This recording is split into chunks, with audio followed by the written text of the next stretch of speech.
کہ شاعر نے کہا کہ بھوکوں کی نظر میں بجلی ہے، توپوں کے دہانے ٹھنڈے ہیں، تقدیر کی لب پہ جنبش ہے، تدبیر دم توڑ رہی ہے۔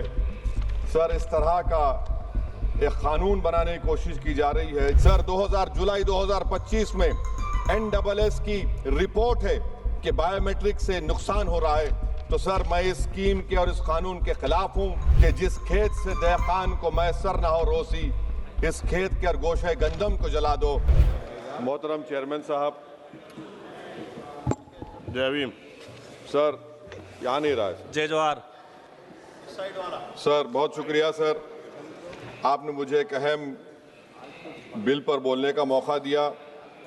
سر اس وطن عزیز کے غریب، بے روزگار اور بھوکے لوگ اس ایوان میں موجود برسر اقتدار جماعت کے لوگوں کو ایک پیغام دینا چاہ رہے ہیں کہ شاعر نے کہا کہ بھوکوں کی نظر میں بجلی ہے، توپوں کے دہانے ٹھنڈے ہیں، تقدیر کی لب پہ جنبش ہے، تدبیر دم توڑ رہی ہے۔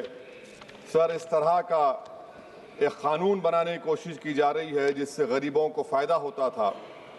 آج وہ قانون جو ڈیمانڈ ڈریون گارنٹی تھا، اس کو حکومت بدل کر ایک مرکزی معاون اسکیم کے طور پر نافذ کرنا چاہتی ہے۔ سر جب تک کسی پنچایت کو نوٹیفائی نہیں کیا جائے گا، اس پنچایت میں کام نہیں ہوگا۔ حکومت کی یہ پالیسی ہمیشہ یہ رہی ہے کہ ہر اختیار کو حاصل کرنا چاہتے ہیں اور ایک ڈکٹیٹر کی طرح وہ حکومت کو چلانا چاہتے ہیں۔ سر آپ بتائیے، مرکزی حکومت یہ کیسے فیصلہ کرے گی کہ ایک ڈیمانڈ ڈریون گارنٹی کو آپ ریاست کو بولیں گے نارمیٹیو ایلوکیشن کر دیا جائے گا، اور اگر کوئی ریاست اس سے زیادہ اخراجات کرتی ہے تو پھر ان کو اس کا بوجھ اٹھانا پڑے گا۔ مطالبہ پر مبنی گارنٹی کو ایک سپلائی ڈیمانڈ پروگرام پہ تبدیل کیا جا رہا ہے۔ سر سال میں 60 دن بلیک آؤٹ ہوگا، کسی کو کام نہیں ملے گا۔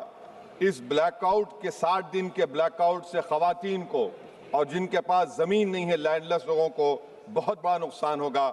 یہ قانون اگر بنے گا تو زمیندار خوشیاں منائیں گے اور غریب اس زمیندار کے رحم و کرم پر رہے گا۔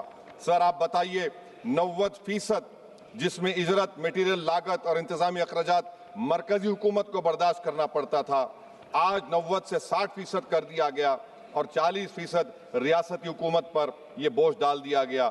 مقصد ایک ہی ہے کہ اس قانون کو قتل کر دیا جائے، ختم کر دیا جائے۔ کون سی ایسی بھارت میں ریاست ہے جس کے پاس پیسے ہے؟ بتائیے آپ۔ مارچ کے مہینے میں ہر ریاست اپنا بجٹ بنائے گی، کون سی ریاست کے پاس پیسہ ہے؟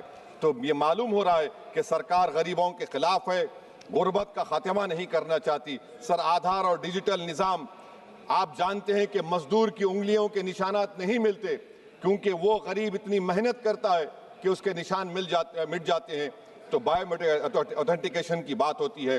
سر جولائی 2025 میں NSS کی رپورٹ ہے کہ بائیو میٹرک سے نقصان ہو رہا ہے، تو سر میں اس اسکیم کے اور اس قانون کے خلاف ہوں، اور میں اپنی بات کو ختم کرتا ہوں کہ کسی شاعر نے اچھا کہا تھا کہ جس کھیت سے دہقان کو میسر نہ ہو روسی، اس کھیت کے اور گوشہ گندم کو جلا دو۔ پلائن ہو رہا ہے سر بہار میں، سیمانچل میں۔ اب یہ قانون اگر بنے گا تو سیمانچل میں 1.5 کروڑ لوگ پلائن کرتے تھے، مجھے افسوس کے ساتھ کہنا پڑے گا کہ تعداد بڑھ جائے گی، مگر بھارت کا غریب دیکھ رہا ہے، بھوکا دیکھ رہا ہے، اس کا جواب ضرور دے گا۔ Thank you sir.